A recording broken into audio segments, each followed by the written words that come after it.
பரிகார ஸ்தலங்கள் பகுதியிலே நாம் இப்பொழுது நட்சத்திரங்களின் நிலையங்கள், விசாக நட்சத்திரக்கான கோவில்கள், அதிலே விருதாச்சலம், விருத்தகிரீஸ்வரர், பாலாம்பிகை, நாயகி பற்றிய தகவல்களை எல்லாம் பார்த்து கொண்டிருக்கிறோம். பாலாம்பிகையாக ஏன் அங்கே எழுந்தருளினார் அம்பாள் என்பதற்கான என்ன என்பதை பற்றி நேற்றைய நிகழ்ச்சியிலே தெரிந்து கொண்டோம். குரு நமச்சிவாயருக்காக பாலாம்பிகையாக காட்சியளித்த இடம் இது. இத்தலத்திலே மாசி மாதம் நடைபெறுகின்ற விழா மிகவும் சிறப்பு வாய்ந்தது. அதிலே 6ஆம் நாளன்று பழமலைநாதர் எழுந்தருளி வீதி உலா வருகின்ற காட்சி கண்கொள்ளா காட்சியாக இருக்கும். இத்தலத்திற்கு 3 பாடல் தேவார பாடல்கள் எல்லாம் பாடப்பட்டுள்ள ஒரு அற்புதமான தலம். விருத்த காசி என்று இதற்கு ஒரு பெயர். காசிக்கு சென்று அங்கே செய்ய வேண்டியவற்றையெல்லாம் இங்கே செய்யலாம் என்று ஒரு தலமுன செய்தி ஒன்று நமக்கு தெரிவிக்கின்றது. மணிமுத்தா நதியிலே நீராடி பழமலைநாதரை வணங்கி தலத்திலே அனைத்து விதமான வரங்களும் பெறலாம். செல்வம் கிடைக்கும், கல்வி கிடைக்கும், ஆரோக்கியம் கிடைக்கும். முக்தி அருளும் தலங்களுள் இதுவும் ஒன்று.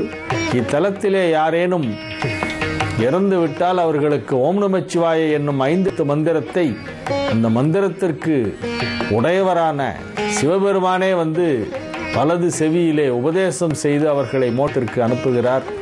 பெரியநாயகி அம்மன் தனது புடவை தலைப்பால் விசிறி அவர்களின் பல பிறவிகளிலே ஏற்பட்ட அழைப்பை இளைப்பாறச் செய்துகிறாள் என்னும் செய்திகளெல்லாம் மிகவும் கேட்பதற்கு ஆச்சரியமாக இருக்கக்கூடிய செய்திகள்.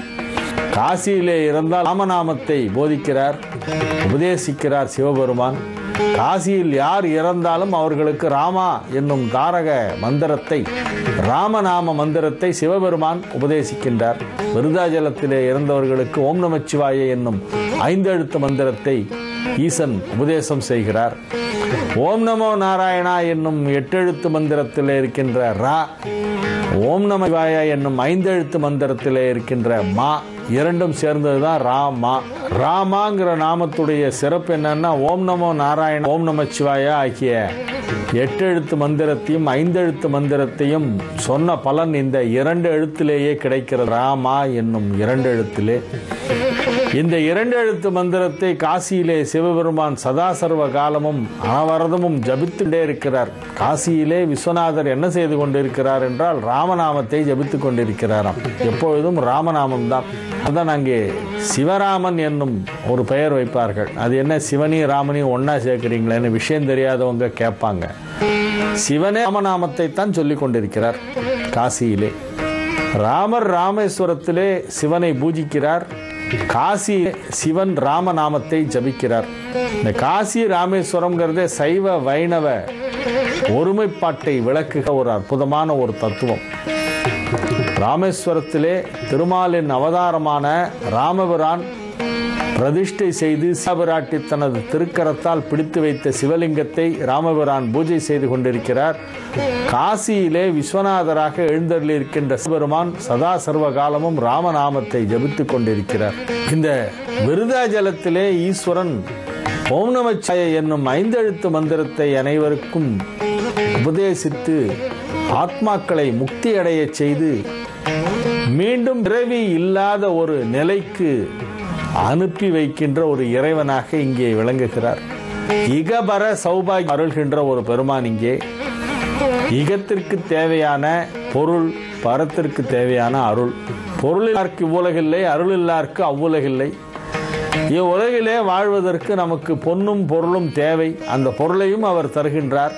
இவ்வாழ்க்கை முடிந்த பிறகு நாம் நல்ல கதி அடைவதற்கு, சிவலோகம் செல்வதற்கு தேவையான அருளையும் இந்த ஈசன் அருளுகின்றார். இப்படி 2ஐயும் கொடுப்பவராக இத்தலத்து ஈசன் விளங்குகிறார். குபேரன் வந்து வழிபட்ட தலம், சுக்கிரன் வந்து வழிபட்ட தலம். சுகபோகங்களும் செல்வங்களும் அதிகம் பெற விரும்புவோர் இத்தலத்திற்கு செல்ல வேண்டும். அதை தவிர இத்தலத்திலே அகத்தியர் வழிபட்டு இருக்கிறார். கலிங்கன், சுவேதன் போன்றோரெல்லாம் இத்தலத்திலே வந்து வழிபட்டு இருக்கிறார்கள். இதில் தலத்திற்கு வந்து வழிபட்டவர்கள் இங்கு வந்து பாடியவர்கள் என்னும் பட்டியலை எல்லாம் நாம் தயாரித்தால் அது மிகவும் நீண்டு கொண்டே போகும். மிகப்பெரிய ஒரு பட்டியலாக இருக்கும். இத்தலம் அதிக சிறப்பு வாய்ந்த மிக முக்கியமான சிவாலயங்கள் என்று நாம் பார்த்தால் சிவாலயங்கள் என்று எடுத்துக்கொண்டால் பாடல் பெற்ற ஸ்தலம் 276 உண்டு. மொத்தம் 276 ஸ்தலங்கள் பாடல் பெற்ற சிவஸ்தலங்கள். அவற்றிலே மிக முக்கியமானவை என ஒரு 30 தலத்தை எடுத்துக்கொண்டால் அதிலே நிச்சயமாக விருதாச்சலம் அதிலே வந்துவிடும். அப்பர், சுனர், திருஞான சம்பந்தர் ஆகியோருக்கு வாழ்க்கையிலே நடைபெற்ற முக்கியமான நிகழ்ச்சிகள், நடைபெற்ற அதிசயங்கள், அர்த்தங்கள், இந்த தலங்களை மட்டும் நாம் பட்டியலிட்டால் அது ஒரு 30 தலத்திற்கு வரும். அந்த வகையிலே ஒரு சிறப்பு வாய்ந்த ஒரு தலமாக இந்த விருதாச்சலம் விளங்குகிறது. ஆகவே விருதாச்சலம் என்பது நாம் அவசியம் அனைவரும் சென்று வழிபட வேண்டிய ஒரு தலம். விசாக நட்சத்திரக்காரர்கள் கண்டிப்பாக விசாக நட்சத்திர நாளிலே போய் வழிபட வேண்டும். என்னைக்கு விசாகம் வருதுன்னு பார்த்துட்டு அன்னைக்கு போய் வழிபடும். மற்ற நட்சத்திரக்காரர்கள் இயன்ற போதெல்லாம் இத்தலத்திற்கு செல்லலாம். பிரதோஷ பூஜை அங்கே சிறப்பாக நடைபெறும். ஒவ்வொரு திங்கட்கிழமையும் சோமவார பூஜை வெகு விசேஷமாக நடைபெறும். கார்த்திகை சோமவாரம் மிகச் சிறப்பாக நடைபெறும். நவராத்திரி, சிவராத்திரி போன்ற விசேஷங்கள் எல்லாம் வெகு சிறப்பாக நடைபெறும். தமிழ் வருடப்பிறப்பு நாளிலே அங்கே சிறப்பு வழிபாடுகள் எல்லாம் நடைபெறும். மாதா மாதம் பௌர்ணமி இங்கே வெகு விசேஷமாக அம்பாளுக்கு சிறப்பான ஒரு விசேஷ நாளாக வழிபாடு நடத்தப்படுகிறது. அனைத்து விதமான சாஸ்திரங்களையும், அனைத்து விதமான ஆகமங்களையும், ஜோதிட சாஸ்திரத்தையும் நமக்கு போதிக்கும் ஒரு முருகன் இங்கே இருக்கிறான். அந்த முருகனை சென்று வழிபட வேண்டும். இப்படி பல முக்கியத்துவங்கள் வாய்ந்த ஒரு ஊராக இந்த விருதாச்சலம் விளங்குகிறது. இத்தலத்திற்கு அனைவரும் சென்று வழிபட வேண்டும். எல்லா நட்சத்திரக்காரர்களும், எல்லா ராசிக்காரர்களும் முடிந்த போதெல்லாம், நேரம் கிடைக்கும் போதெல்லாம் விருதாச்சலம் சென்று அங்கே எழுந்தருளி இருக்கின்ற வித்தகிரீஸ்வரர் என்னும் பழமலைநாத சுவாமியையும், அம்பிகை பெரிய நாயகி மற்றும் பாலாம்பிகை என்னும் 2 அம்பிகையும் வழிபட்டு ஆழத்து பிள்ளையாரை வணங்கி முதலிலே அதன் பிறகு ஆகமங்களை பூஜிக்கும் முருகனை வழிபட்டு சிவன் சன்னதி, அம்பாள் சன்னதி வழிபட்டு இங்கே ஏராளமான சன்னதிகளும் இருக்கின்றன. நிறைய மண்டபங்கள் இருக்கின்றன. 100 கால் மண்டபம், தீபாராதனை மண்டபம், விபச்சித்து முனிவர் மண்டபம், அர்த்த மண்டபத்திற்கு முன்னாலேயே மண்டபம் இருக்கும். உள்ள போகும்போதே மூலவர் சன்னதிக்கு போகும்போதே 63 சன்னதியிலிருந்து ஆரம்பித்து காசி விஸ்வநாதர் விசாலாட்சி சன்னதி, அண்ணாமலையார் சன்னதி, பஞ்சலிங்க கஷேத்திரங்களின் சன்னதிகள் என அனைத்து முக்கியமான சன்னதிகளும் இருக்கக்கூடிய ஒரு மிகப்பெரிய, மிக பழமையான, மிக முக்கியமான சிவாலயம் இது.